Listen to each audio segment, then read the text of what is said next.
नमस्कार दोस्तों, स्वागत है आप सभी का हमारे YouTube चैनल साहित्य सुधा में। जैसा कि आप सभी जानते हैं, हम हिंदी विषय से UGC नेट JRF परीक्षा की तैयारी कर रहे हैं, जिसमें हम यूनिट 10 को क्रमबद्ध ढंग से पूरा कर रहे हैं, जिसमें हमारा लगभग आधा सिलेबस पूर्ण हो चुका है। पिछली वीडियो में हम लोगों ने जो हमारे सिलेबस में व्यंग रचनाएं लगी हैं उनको शुरू किया था, जिसमें से हम पहली व्यंग रचना जो थी हमारी हरिशंकर परसाई जी की, वो हम पढ़ चुके थे, भोलाराम का जीव। और आज हम अगली जो व्यंग रचना है श्री कृष्णचंद्र जी द्वारा रचित व्यंग रचना जो है जामुन का पेड़, उसको पढ़ेंगे। आज के टॉपिक को शुरू करने से पहले मेरा आपसे अनुरोध है कि यदि आपको मेरी वीडियो अच्छी लगे तो प्लीज़ इसे लाइक, शेयर और मेरे चैनल को सब्सक्राइब करना ना भूलें। वीडियो को पूरा देखें और बेल आइकन को ज़रूर दबाएं ताकि मेरी सभी वीडियो की नोटिफिकेशन आप तक पहुंच जाए। तो चलिए शुरू करते हैं। सबसे पहले हम श्री कृष्णचंद्र जी के जीवन और उनके द्वारा लिखी गई जो रचनाएं हैं उनको जान लेते हैं। अन्य रचनाओं को जानना परीक्षा के दृष्टिकोण से बहुत इम्पॉर्टेंट है। श्री कृष्णचंद्र जी का जन्म 1914 में पंजाब के वज़ीराबाद नामक गांव में हुआ था और इनकी जो मृत्यु थी वो सन 1977 में हुई थी, 77 में। कृष्णचंद्र जी का जो मुख्यतः लेखन रहा है वो उर्दू में रहा है, लेकिन आज़ादी के बाद इन्होंने हिंदी में भी अपनी रचनाओं को लिखा है। सन 1969 में इनको पद्म भूषण से सम्मानित किया गया। इन्होंने कहानी, उपन्यास, रेडियो, फिल्म, नाटक आदि लिखे हैं। कृष्णचंद्र जी ने अपनी रचनाओं में सामाजिक, राजनीतिक, धार्मिक विसंगतियों पर तीखा व्यंग प्रहार किया है। ये एक व्यंग लेखक के रूप में बहुत अधिक प्रसिद्ध हैं। इनकी एक जो कहानी उपन्यास था उससे एक फिल्म भी बनी थी, वीर ज़ारा। तो चलिए इनकी रचनाओं के बारे में जानते हैं। इनकी जो प्रसिद्ध रचनाएं हैं वो हैं एक गिरजा, एक खंदक। एक कहानी संग्रह इन्होंने लिखा है, यूकेलिप्टस की डाली, शिकस्त, जरगांव की रानी, सड़क वापस जाती है, आसमान रोशन है। जो इनके उपन्यास हैं वे हैं एक गधे की आत्मकथा, एक वायलिन समुंदर के किनारे, एक गधा नेफा में, एक गधे की वापसी, सफ़ेद फूल, यादों के चिनार, रेत का महल, कागज़ की नाव। इन्होंने कुछ लघु कथाएं भी लिखी हैं, जिसमें से हैं ज़िंदगी के मोड़ पर, टूटे हुए तारे, तीन गुंडे, समुद्र दूर है और जामुन का पेड़।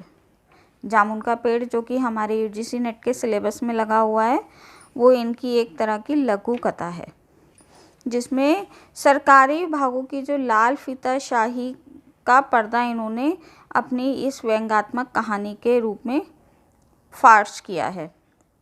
इस कहानी के माध्यम से श्री कृष्णचंद्र जी ने सरकारी कर्मचारियों और अधिकारियों में फैली अकर्मण्यता पर तीखा व्यंग किया है।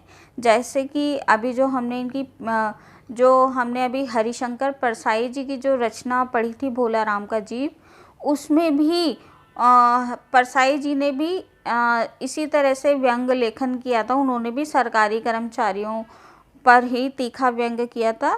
वही लगभग एक जैसी ही दोनों रचनाएं हैं। ये कहानी में अंतर है दोनों की। तो कहानी लगभग, ये जो कहानी है ये 50 वर्ष पुरानी है, लेकिन आज भी लगभग हमारी जो सरकारी व्यवस्था है वो उतनी ही लचर है। ऐसा लगता है जैसे आज ही की बात हो। इस कहानी में लेखक ने ये बताने की कोशिश की है कि हर विभाग किस तरीके से अपनी जिम्मेदारियों को एक दूसरे पर टालता रहता है। कहानी का प्रारंभ जो होता है वो व्यापार विभाग के सेक्रेटेरिएट के लॉन में एक जामुन का पेड़ लगा हुआ था। वहाँ उसके नीचे एक आदमी जाकर खड़ा हो जाता है और अचानक वो पेड़ नीचे गिर जाता है और वो जो आदमी वहाँ था वो उस पेड़ के नीचे दब जाता है।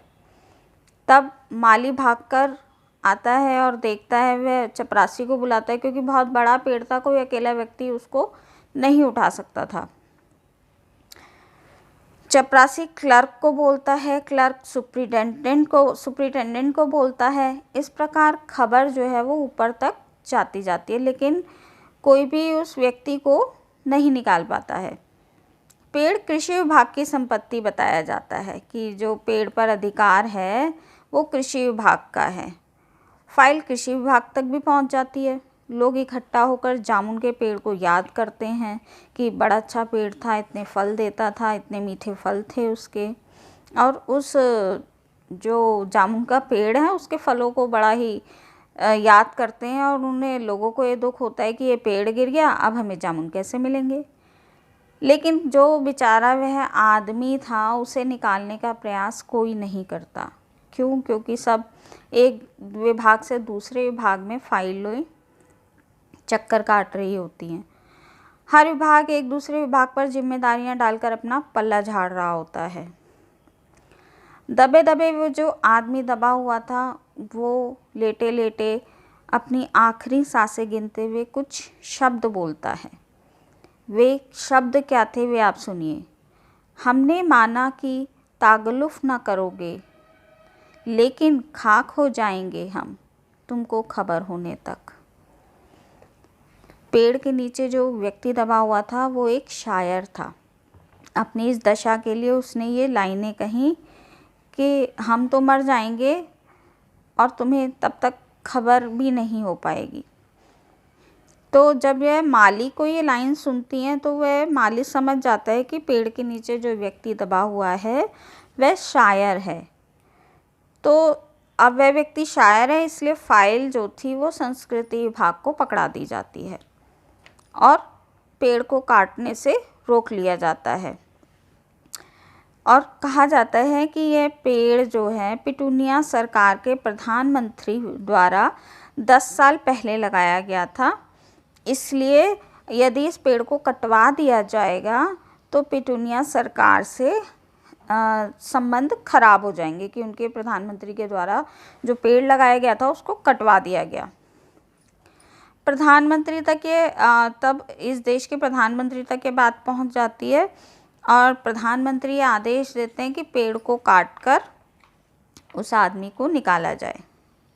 सुपरिटेंडेंट यह खबर नीचे तक पहुंचाता है, क्लर्क से माली। तो इस तरह तक जब तक वहाँ फाइल पहुँचती कि ये जो व्यक्ति नीचे दबा हुआ है इसकी फ़ाइल मुकम्मल हो गई है और अब इस पेड़ को काटकर इसकी जान बचाई जाए।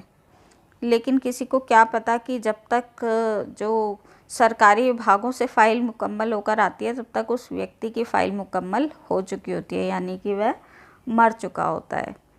और इस कहानी का यहीं पर अंत हो जाता है। इस कहानी में जो कहानीकार हैं उन्होंने सरकारी दफ्तरों और विभागों द्वारा की जाने वाली लापरवाही पर तीखा व्यंग्य किया है और बताने का प्रयास किया है कि सरकारी कार्यालयों में समय पर कोई भी फैसला नहीं लिया जाता और मामला ज्यों का त्यों एक विभाग से दूसरे विभाग पर चलता रहता है। सरकारी कार्यालयों में काम करने वाले कर्मचारियों को आम आदमी की परेशानी, पीड़ा, दुख की कोई चिंता नहीं होती।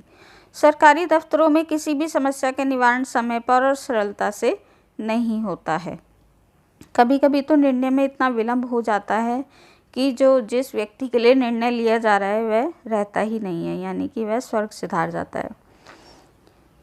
तो ये हमारी आज की कहानी या व्यंग रचना जो भी आप कहना चाहें वह थी जामुन का पेड़, जो आज पूरी हुई। आज हमारी दोनों व्यंग रचनाएं पूरी हो चुकी हैं। तो मिलते हैं अब अगली वीडियो में। Bye bye.